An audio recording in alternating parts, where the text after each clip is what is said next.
നമുക്കറിയാം ഇപ്പോൾ ബി.ജെ.പി. തന്നെ പലപ്പോഴും മുഖ്യമന്ത്രിമാരെ തുടക്കത്തിൽ നിന്ന് ചെയ്യിക്കുന്നു. പിന്നീട് ഒരു തെരഞ്ഞെടുപ്പിലേക്ക് എത്തുന്നതിന് തൊട്ടു മുമ്പ് ആ മുഖ്യമന്ത്രിയെ മാറ്റി മറ്റൊരു മുഖ്യമന്ത്രിയെ പ്രതിഷ്ഠിക്കുക. ഇതൊക്കെ ബി.ജെ.പി. ഉത്തരേന്ത്യൻ സംസ്ഥാനങ്ങളിൽ പലതവണ പരീക്ഷിച്ചിട്ടുള്ള ഒന്നാണ്. പക്ഷേ ഇവിടെ ഒരു വീതം വെക്കുന്നുവെങ്കിൽ അതായിരിക്കില്ല, നേതാക്കൾക്ക് കിട്ടുന്ന ഒരു പരിഗണന എന്ന നിലയിലായിരിക്കും.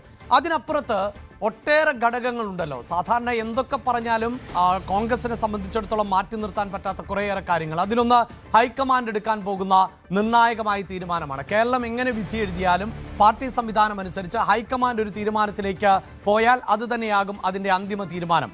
മറ്റൊന്ന് എം.എൽ.എമാരുടെ, തീർച്ചയായും അങ്ങനെയാണല്ലോ ഒരു നേതാവിനെ തിരഞ്ഞെടുക്കുക. എം.എൽ.എമാരിൽ നിന്ന് അഭിപ്രായം തേടുന്നു, അവരുടെ നേതാവ് ആരാകണമെന്ന് നിശ്ചയിക്കുന്നു.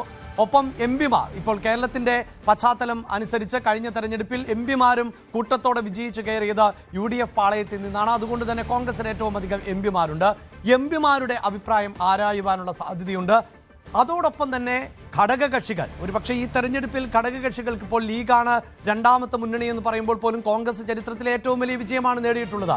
എങ്കിലും ഘടകകക്ഷികളുടെ നിലപാട് ഇത്തരം സാഹചര്യം കൂടി പരിഗണിച്ചുകൊണ്ടായിരിക്കില്ലേ മുഖ്യമന്ത്രി ആര് എന്നതിലേക്ക് ഒരു തീരുമാനം കോൺഗ്രസ് എടുക്കുകയുള്ളൂ. ഒപ്പം സാമുദായിക പരിഗണനയും നമുക്ക് തള്ളിക്കളയാനാകില്ലല്ലോ. തീർച്ചയായിട്ടും ഘടകകക്ഷികളുടെ, കോൺഗ്രസിൻ്റെ ഇപ്പോഴുള്ള ആലോചനകൾ ഇങ്ങനെയെന്നാണ് മനസ്സിലാക്കുന്നത്. MLA-മാരുടെ അഭിപ്രായം കേൾക്കും, ഒപ്പം തന്നെ ഘടകകക്ഷികളെ പ്രത്യേകം കാണും.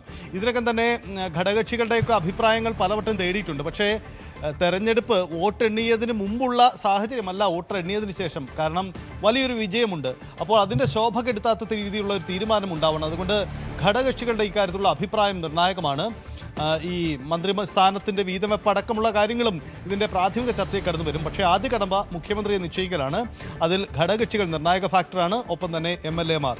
ഇത് രണ്ടുമാണ് ഏറ്റവും വലിയ ഫാക്ടർ. അതിനപ്പുറം MP-മാരുടെ സ്വാഭാവികമായ അഭിപ്രായം അറിയാൻ നീക്കമുണ്ടാവും. പിന്നെ മറ്റൊന്ന് സാമുദായിക ഇക്വേഷനാണ്. ഒരുപക്ഷേ സാമുദായിക ഇക്വേഷന് വേണ്ടി കോൺഗ്രസ് എത്ര കണ്ടങ്ങ് വഴങ്ങിക്കൊടുക്കുമെന്ന കാര്യം കണ്ടറിയേണ്ടതുണ്ട്. കാരണം ആ ഇക്വേഷൻ അപ്പുറമുള്ള പല കാര്യങ്ങളും വിജയിച്ചെടുപ്പിക്കാൻ ഇത്തവണ കഴിഞ്ഞിട്ടുണ്ട്. സാമുദായിക നേതൃത്വം പറഞ്ഞവരെ മാറ്റി പരീക്ഷണങ്ങൾ നടത്തുകയും അത് വിജയം കാണിക്കുകയും ചെയ്തിട്ട് മുന്നണി കൂടിയാണ് ഇത്തവണ UDF. സ്വാഭാവികമായും മുഖ്യമന്ത്രി സ്ഥാനത്തേക്ക് കാര്യമായ ഇക്വേഷൻസ് അവർ പാലിക്കപ്പെടുമോ എന്നത് കണ്ടറിയേണ്ടതുണ്ട്. എന്തായാലും ഇക്വേഷൻസിനപ്പുറം ചില സാഹചര്യങ്ങൾ കൂടി ഉയർന്നു വരേണ്ടതുണ്ട്.